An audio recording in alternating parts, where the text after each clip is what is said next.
Hi all. If you're a returning viewer, welcome back. If you are new, welcome. My name is Amira and my channel is all about trying new makeup, talking about new makeup, but also finding new and exciting ways to be inspired by the makeup you already own. If that sounds good to you, I hope you will consider subscribing, and if you enjoyed today's video, hitting the like button. Today, guys, I wanted to sit down and do a video that has been on my like to film list for a while, which is talking about great palettes for the winter season. I've done this for fall, I've done this for I think spring and summer, and I can't remember if I've done it for winter, but I've got some new palettes in the mix, or new to me, newer to my collection palettes in the mix that I've really been enjoying these cold winter months. Also mixed in with some oldies but goodies, some that are discontinued but are still loves in my heart, and that if you don't own them, may inspire you to find something in your collection that has a similar color story or vibe. Let's get into it. A palette that I was really, the first time I saw it, I was quite intrigued by it, and I was shocked at how intrigued I was by it. And then when I got it, I used it a ton, and I used it a ton off camera. I haven't talked about it on camera that much. I did mention it as one of my faves of 2022, and it is, and that is the Huda Beauty Empowered palette, which looks like this. And this is just a great, like if you look at the tones, you can see what I mean. It's got these rich berries, burgundies, browns, but it also has really easy to use neutral tones. So even if you don't want to go dramatic, like even if you just did this side of the palette, you can get a lot of use out of it. And then you have your more dramatic shades. I mean, you have this gold, but you have these more dramatic shades here.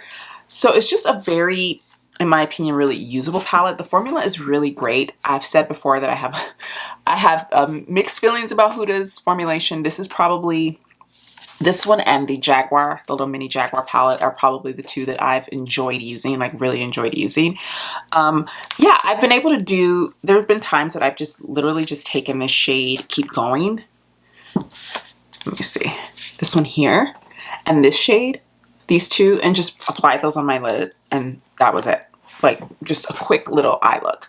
So I find this to be really easy just for everyday use, but perfect for giving you sort of like a lot of options despite looking super basic, which, I mean, let's be real, it's not that like groundbreaking of a color story. It's basic, but it's basicness is what makes it easy to use, and it makes it easy to grab in these winter months when you want to do something a little richer, but you also want the ability to do something more simple. In that same vein is the Natasha Denona My Dream palette. This is also newer to my collection. I've been enjoying this as well. And as you can see, the color stories are very similar. This one I would say is a more edited down version of the Huda Beauty Empowered. So I would say if you, the price points are basically the same. They're both $67. So you can ask yourself, do you want something that's a bit more pared down, a bit more edited? Then I would say this one is probably the better option. I also think that Natasha has a better formulation than Huda Beauty's. This one's really good. It's one of the best that I've tried for formulations. This one, Empowered, is one of the best, but I still think that this palette is it has a better formula, and it has the same vibe. Like I've used Carpe Diem and then, you know, a little bit of Familia. I really love this shade Risk. And then you go in with these beautiful, like, Risk is this beautiful, like, almost satin kind of metallic tone. But then you have these shades here that are really deep and rich, and they are mattes, cream to powder. And they're just, let me see if I can get a swatch of them. They're just beautiful, beautiful rich tones. I have a hard time wearing berries sometimes. My eyes don't always like them, but my eyes have not been irritated by either of these palettes, which has been quite nice.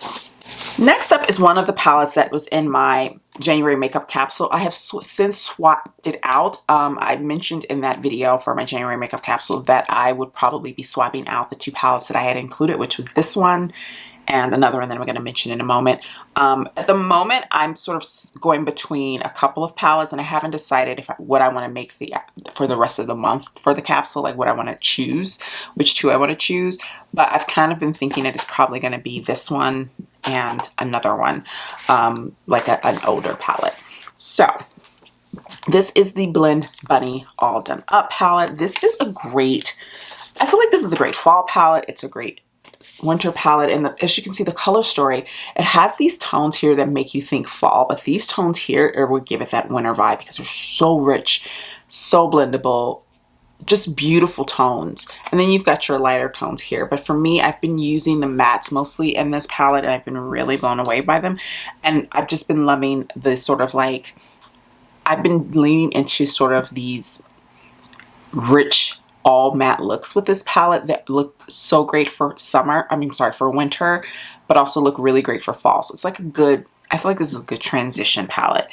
But I've just been loving the mattes in this, and specifically the dark ones. Like, these are nice too, but these dark mattes are amazing, amazing. So I immediately thought of this for winter because this is what I've been using. It's wintertime and I've been using this, and I've been enjoying every look that I've created with it.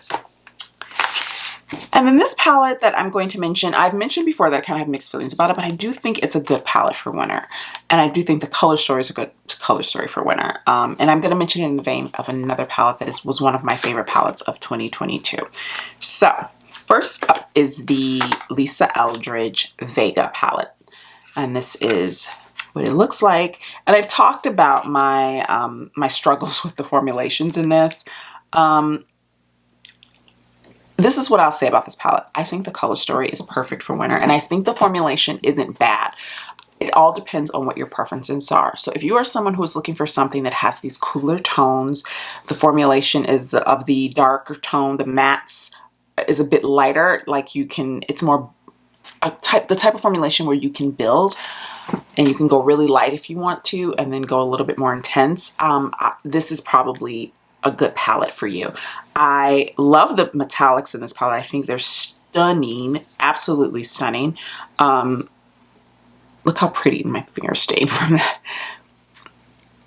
I mean, look how pretty those are. And they kind of can give that sort of like wet look, but it's not going to be super intense. It's going to be soft wet look. So if that's what your vibe is, if your vibe is you want something that's a bit more restrained, a bit more, what's the word I'm looking for?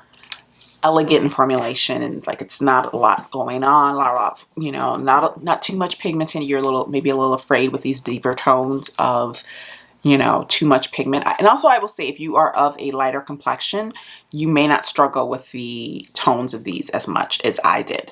So that's another, I wanted to mention this because I do think it's actually, I don't think it's a bad palette, and I think it's a good palette for winter. In that same vein is one of my favorite palettes of 2022, which is the Pat McGrath Bronze Bliss Quint. As you can see here, absolutely stunning. And as you can see, it's got a similar vibe to the Lisa Eldridge one. It's just not cool toned. You do have cool tones in this deep, rich, a lot of people think it's black. It's not black. And I think some people have been disappointed by the fact that it's not black. It's not black. It's a deep, deep gray. And you can see it here on my finger. It's a deep, deep blackened charcoal gray. And then you have this silver, which is a newer formulation, and it's, I love this. I love this shade. I love this shade. And then you have these really beautiful warm tones. And what I love about this palette is it's simple to use, and it's great for winter because you can have like that sparkly vibe. You know, you can do a one and done. You can still have that deep, rich tones that you maybe are more prone to gravitate towards in the winter months than you would in, like, you know, the summer. But I mean, look at these tones. They're so stunning. And this will give you that wet look. Like, if you're looking for, like, I want to look like my eyes are wet, it will give you that because, I mean, these aren't her special shades, but again, that silver is a new formulation, and it's kind of got like even when you touch it, like it's wet to the touch, like it feels wet when you touch it. And so it gives that vibe on the eye really well. And I've done videos with that palette, and I've done I think 5 looks with that palette on camera. So I've played with it quite a bit, and I've played with it, of course, off camera as well. And it's one of my faves, and I just think it's like a perfect little winter palette. Go on to the other newer Pat McGrath palette in my collection, and that is Moonlit Seduction, which I have here. And this was the other palette that was in my January capsule for the first half of the month, and this is what it looks like. And I didn't get a lot of use out of these tones here, but I got a lot of use out of like everything else. This is a beautiful palette, and I think it's a great palette for winter because look, I mean, look how simple it is. It's deceptively simple in the sense that like the colors look very pedestrian, but these tones have such dimension to them, and you can get your warm, rich winter berry type of vibe if you want to. But then you can go in and put something like this over top, or this over top, and give yourself so much dimension, you know? So yeah, I've been just, and this shade here that I've also really been loving. How pretty is that tone? Just great. I think it's a great palette overall, and I think it'd be a great everyday palette, but I've been loving it for winter specifically because of the fact that for me this winter, my vibe has been really either going really matte with my look or really sparkly. And like one or the other. And I've been doing a lot of one shadow or two shadow looks and going really sparkly. And I've been doing that a lot with Moonlit Seduction and my Pat McGrath palettes, like the Bronze Bliss palette and things like that. All right, and next up are 3 palettes that are older. One of them is discontinued. Well, 2 of them might be discontinued. One of them I still see on the website, but I don't know. It's one of those like, is it? Is it not? I don't know. But this one is. I know that it was available still at Nordstrom Rack. I don't know if it still is, but that is the Nars Climax palette, and I will show it to you. Here it is, and y'all, I love this palette. I just, it's one of those palettes when I open it up, I just go, And again, it's one of those palettes you can do a 1 shade, 2 shade look. The neutrals, first of all, a lot of these mattes are actually deeper on the eye than they may seem. Like they seem really light, but when you put them on, they're very pigmented. They're very silky. They blend really well. And for me, like I usually do looks with just these simple looks with these 2, because this one works very much like a satin. And then going over it with this to give me that shiny, shiny wet look. But then you have these really beautiful greens and this burgundy, and doing the look with these 3 here, or even these as a quad. So stunning. I've done that. I've done looks with the blue and the greens, the blue and the burgundy. It's very well curated. This is such a beautifully curated color story. And I usually find Nars palettes to be quite repetitive, to be quite boring. This is the first one in a really long time where I felt like the color story felt new and interesting, you know, for them. When I picked this up, I was like, this palette has been the subject of a lot of controversy lately. And yes, I have been keenly aware of the controversy, guys. I've been keenly aware of it.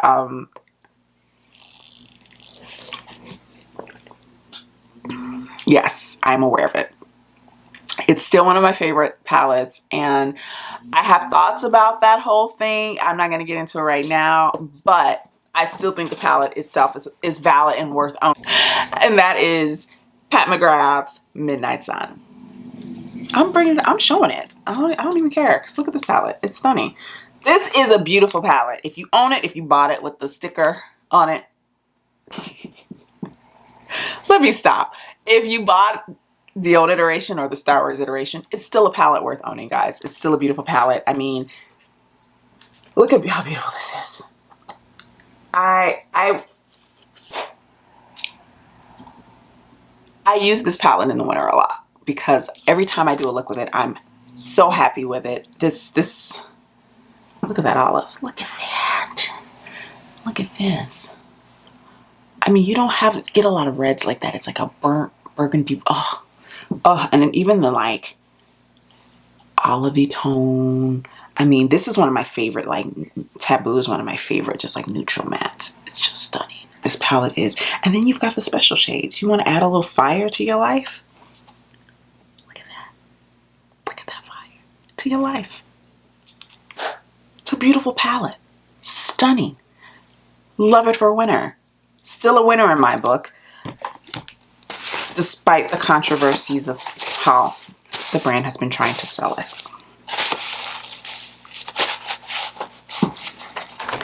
And finally, this palette I've mentioned so many times on my channel. It's kind of funny at this point. And I picked it up and I was like, But it is. It just is. It is what it is. It is what it is. Metropolis, babe. I gotta do it. I gotta do it. I had to do it to you. In the words of SZA, I had to do it to you. Here it is. It's beautiful. Can you see why this is a great winter palette? Can you see? It's a great fall palette. It's just a great palette, but look at these tones. And this is a palette that during the winter season, I'm always reaching for because it gives me literally everything I could want. You know, it's got like a lot of these palettes that I've shown you. You can just on this one and get a lot of what was in those palettes out of this one. Maybe not like the really like sparkly shades, you know, maybe not those, but I mean, look how pretty this is. I mean, and then you've got these beautiful golds. So if you want something that's like really warm, you can do it. You can get sparkle and metallic, but then you also have these like, and I love these type of tones all year round, but especially during the cold months. I don't know why. I just find myself gravitating to them. But these like really like dense kind of what some people would call fugly greens, I live for. Like these to me are like, this is what I want on my eye. First of all, as you know, green is my favorite color, so I'm always going to gravitate towards the greens, but I love greens that have a little bit of something interesting going on. And the shades in this palette can look very boring. It looked boring to me the first time I saw a picture of it. I was like, whatever, but it gives me everything I need. I mean, even this little champagne tone, look how pretty that is.